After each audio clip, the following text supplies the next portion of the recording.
Vaush, I'm confused. I thought jailbait referred to women who were over 18 but looked younger. Nope. Jailbait, as in they're baiting you to go to jail because they make you want to fuck them by luring you in by them looking like girls. It's incredible how the term jailbait not only describes a pedophilic intention, but the term itself is pedophilic. You know what I mean? It's like self-referential, because the term jailbait would have only been made by someone who was into underage girls. Because no non-fucking pedo would think, what term to describe this? Ah, yes, they're luring us to jail with their teen body. Yeah, like, no, it's self-referential. Was that guy actually a jailbait mod? Yeah. Yeah, the, how do I search this without implicating myself? Reddit jailbait subreddit Steve Hoffman. That has to be fine. Reddit jailbait subreddit Steve. It's not Hoffman, it's Huffman. Huffman. Silly name. Wait, is Huffman Spez? No, Huffman's not Spez, right? Wait, he is? Oh! Wow, that's funny. What's Spez? Well, it's just the name of an admin for Reddit. I didn't realize it was the same person. How'd you not know this? I didn't know this! I know plenty about Spez. Who's Spez? An admin! I know plenty about Spez. I just didn't know that it was the same person. Some Reddit history for all of you. Reddit staff was initially opposed to the addition of obscene material to the site, but they eventually became more lenient when prolific moderators proved capable of identifying and removing illegal content at a time when they were sufficiently staffed.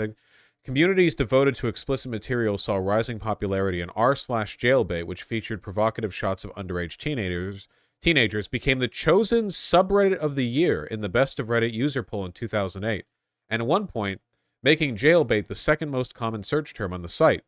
Eric Martin, general manager of Reddit, defended the subreddit by saying that such controversial pages were a consequence of allowing free speech on the site. Wow, I haven't heard that argument before. r/jailbait came to wider attention outside Reddit when Anderson Cooper of CNN devoted a segment of his program to condemning the subreddit and criticizing Reddit for hosting it. Initially, this caused a spike in internet traffic, causing the page to peak at 1.73 million views the days of the report. In the wake of these news reports, a Reddit user posted an image of an underage girl to jailbait, subsequently claiming to have nude images of her as well. Dozens of Reddit users then posted requests for these nude photos to be shared to them via private message. Bro, no way! The people in the jailbait subreddit were pedophiles? Oh, no! Oh, my God! Bro, that's crazy! I'm no weighing so hard right now. Other Reddit users drew attention to this discussion. The r/jailbait forum was subsequently closed by Reddit administrators. Critics, such as Jailbait's creator, disputed claims this thread was the basis of the decision, instead claiming it was an excuse to close down a controversial subreddit due to negative recent media coverage. There's something awful for him. Look at creep shots next. A year after the closure of Jailbait, another subreddit called Creep Shots drew controversy in the press for hosting sexualized image of women without their knowledge. In the wake of this media attention, violentacrez was added to Creep Shots as a moderator. Oh, that's the guy who made the Jailbait one. Reports emerged that Gawker reporter Adrian Chen was planning an expose that would reveal the real-life identity of this user, who moderated dozens of controversial subreddits as well as a few hundred general interest communities. One thing that's really important to understand about Reddit is that most of the large subreddits are controlled by a literal, actual cabal of a few dozen of the biggest losers in the universe. These are like power mods that all know each other and all control. No, I'm not kidding. Like, literally, they, like, overwhelmingly. It's basically a cult, and these people have no lives. And when I say they have no lives, I don't mean, like, they're losers. I mean they're literally, like, brains in vats. Like, these are people who cannot possibly leave their house. They don't have loved ones or children. They will die alone, and their rotting corpses will be found in their, like, you know, their basements months after they actually die. I mean this, I genuinely, like, I want to be very clear here. I really genuinely don't just mean that they're losers. I mean that they're actually, like this is an exceptional group of people. When Shen informed violentacrez about the impending expose, the user pleaded with Chen not to publish it as he was concerned about the potential impact on his employment and finances, noting that his wife was disabled and he had a mortgage to pay. He also expressed concern he would be falsely labeled as a child pornographer or anti-Semite due to some of the subreddits he'd created. Despite violentacrez's offer to delete his postings, Chen still insisted he would publish the piece. Ah yes, the Gawker expose. revealing that this pedophile was a middle-aged programmer from Arlington, Texas called Michael Bruch. Within a day of the article being published, he was fired by his employer, and the link to the expose was briefly banned from Reddit. He stated on Reddit after the article was published he had received numerous death threats. Reddit CEO Yishan Wang defended the content Bruch contributed to the site as free speech. Again, this is the jailbait guy. This is like the ultimate child pornographer. And criticized efforts to ban the Gawker link on the same basis. Wang stated the staff had considered a site-wide ban on the link, but rejected the idea for fear it would create a negative impression of the site without getting results.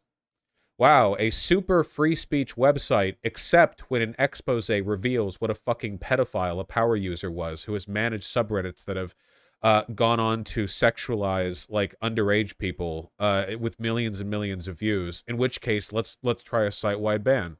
He held an interview with CNN that aired on Anderson Cooper 360. Bruch was apologetic about his activity on Reddit. He explained that he was fond of the appreciation he got from other Redditors and that Reddit helped him relieve stress. Oh, I bet. Bruch also described the support he had from admins, saying that he had received an award for his contributions. I need you to understand what kind of guy gets outed as, like, this kind of person, and then he goes on Anderson Cooper and he's like, listen, it's my outlet. I've received awards from my fellow Redditors. Like, you need to understand what kind of people these are. Reddit noted the award was for winning a community vote for worst subreddit and stated that they regretted sending it, as well as claiming that violentacrez account had been banned on several occasions. Bruch subsequently noted that he regretted doing the interview. Jesus. There have been a lot of these subreddits. Advice Animals had the admins remove their owner because he was protesting. The mod that went to the admins to coup them is a mod for like every major LGBT subreddit. Fucking power-hungry losers. Seriously? If you've ever wondered why every leftist sub on Reddit seems to be controlled by the same group of around 24 like Soviet wannabes, this is the reason why. It's like the same, it's the exact same pattern with them. Huh, yeah. Admins have taken over r/Advice Animals, reopened the sub to the public, bans any mention of it. Cool.